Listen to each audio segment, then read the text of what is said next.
Creepity creep, creep, creep. Burrs. How the heck are you crazy creeps? I hope you're doing good. It is raining cats and dogs. Well, not at the moment, but it has been pretty much off and on. Got the old trusty umbrella with me. But I wanted to really just get out again. No rhyme or reason. I had a couple things on my mind that I kind of wanted to share with you guys as well. But we're just gonna kind of creep around town. There's a couple things I've been wanting to check out. And yeah, not much of a spring and summer so far, but we're not gonna let that put a, like, you know, damper or anything. It's basically just a speed bump, which I want to talk to you guys about as well, my thoughts. So stay tuned, it's gonna be a good one. What'd you get there, buddy? You found a nut, I see.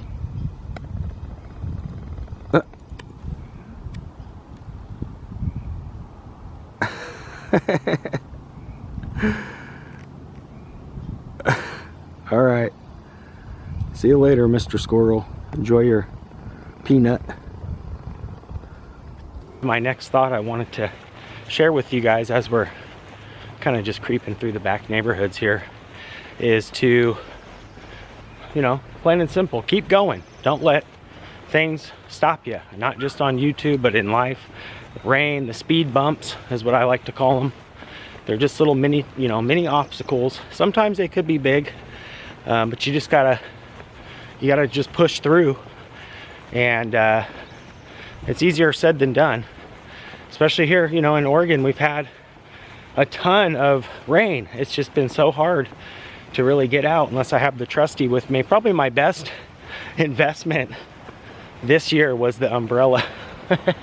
Probably used it the most out of anything, and the jacket and stuff. So yeah, I just want to share that thought. You know, it is easier said than done. I understand that part, but the easy route is to just kind of, you know, give up and not keep pushing. So if you're in that mode, which is easy to do, especially like I said with the weather and stuff, don't let it dictate, especially the weather. Yep, now it really started raining. That's okay, I'm not worried about it.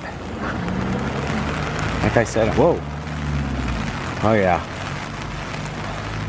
like I said, I'm just kind of enjoying the day. Yeah, pretty quiet here on Main Street for a Sunday, and the rain doesn't really help, but that's all good. How you doing there, puppy dog? That's Driscoll. We've seen him before. He's dedicated to all the service dogs out here in Gresham. They usually train them. They walk them up and down the street and get them all ready for folks with disabilities. We hadn't seen them in a while. And these guys are fairly new. I believe the Caswells did these guys. We've been out to their sculpture garden. We got the big teddy bear here. Oh, that's cool. The Bemis family, who was the former mayor. Did not know that. There's a cute doggy. Howdy. Oh, cool bug alert too. We've got some folks honking at each other down here. I like that beetle though, that is cool. Herbie. Ooh, look at that. We got a bug and the old school bus. And I like that green and yellow, kind of the Oregon Ducks colors. But yeah, always good to see the V-dub. The V-dub. I actually had a 65. Well, I had a bunch, but I missed my 65 the most. I had a little 65 Beetle. I also had a 74 Beetle. And always wanted a bus. Never got the bus. But I always wanted the, you know, old school style camper like that. Maybe a little older too, with the V front end and the big V-dub emblem. Always thought those were awesome with all the windows and the pop out. So maybe one day. Do miss my 65. But it's always good to see the old slug bug. In fact, we used to play that game. I don't know if you guys played that too, where if you'd be on vacation or having a trip and you'd be in the car, and back in the day you'd see an old school one and the person next to you, or even the person driving, which is terrible. If you saw that bug before the other one and you could slug them and say slug bug, and then the game got even wilder, whereas like if you saw a blue one, it would count for 2 and stuff like that. So good old family memories. All these beautiful roses been coming in all over town. They sure do smell good. Yeah, we got some yellow ones here. Those are pretty. Oh my gosh, those smell delicious. Still kind of sprinkling on us a little bit. But the reason why I wanted to come here is this home right here is kind of a homage and very similar, and I'll tell you why there's even more significance. But this house right here, the architect, the Amberson house here in East County, Gresham, this house was actually mimicked, if you will, or you know, inspired by a famous architect, Frank Lloyd Wright. And how I know of this is I actually watch Svengoolie every Saturday, which is a kind of B-host horror genre movie television show where he plays a bunch of the old timey you know, Frankenstein, Dracula. And he recently did the house on Haunted Hill, and he actually told us in the movie that that was a real home. It was actually in California, right by the cemetery, Hollywood Hills, I believe it is. But this was one of the apprentice that worked for him for many years. He helped design this. So it's got a very interesting look to it compared to, you know, most of the common houses around the block. So it stands out.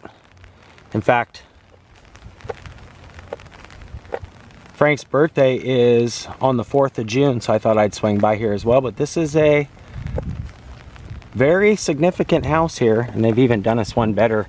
We were here a year ago, and I didn't quite know. By the way, we're on Northwest Overlook here in Gresham. And I didn't know really the backstory other than here on the placard here, the Roy E. and Hilda L. Amundsen house, 1961 is when it was built. But like I said, this was inspired by that famous architect. And that house that was on the Haunted Hill looks kind of similar to this. I mean, yeah, obviously this isn't a residential neighborhood with siding and stuff, but just his work, you know, his influences and stuff, you can really see, especially with like the flatter look to it with the kind of boxier shape and the rooftop. But I thought that was so cool that really there's kind of a tie-in to that house and this historical house here as well. Yeah, I believe it was his nephew or son-in-law that worked as an apprentice right beside him for many years and then helped build this house, like it says there, in 1961. So pretty darn awesome, if you ask me. And I would have never known about that architect unless it was from that movie. And his work is also featured at a home in Silverton, Oregon, which I'll try and insert some pictures of. But yeah, just a really unique looking structure here with a lot of history. I wonder if the owners know. They probably know that it's a cultural, historical house, but I'm not sure if they quite know who the, you know, inspiration for the architecture was done by. Pretty neat though. I was able to kind of put the umbrella away just for a moment. Yeah, Frank Lloyd Wright. In fact, his birthday is June 4th, which is just a few days away. Pretty darn cool that this sits here in East County, Gresham. Like I said, his other property that he actually did build himself is in Silverton. But they all kind of look like this style with the really neat, you know, kind of flatter architectural work. And of course they got the flag up too for Memorial Day, so pretty dang cool.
I've been waiting just like a couple minutes though, and then it'll pass, and then it comes back in full force. But at this point, it's like, what side of the street are you on? Over there, it's not raining at all. I just picked the wrong side of the street, I guess. That's going to do it for today. If you guys are new here, make sure you hit that red subscribe button. You can ring that bell. That way when I creep, you guys will be the first to creep. And if you did enjoy this, give it a thumbs up. Till next time, Creeper out for now. Peace.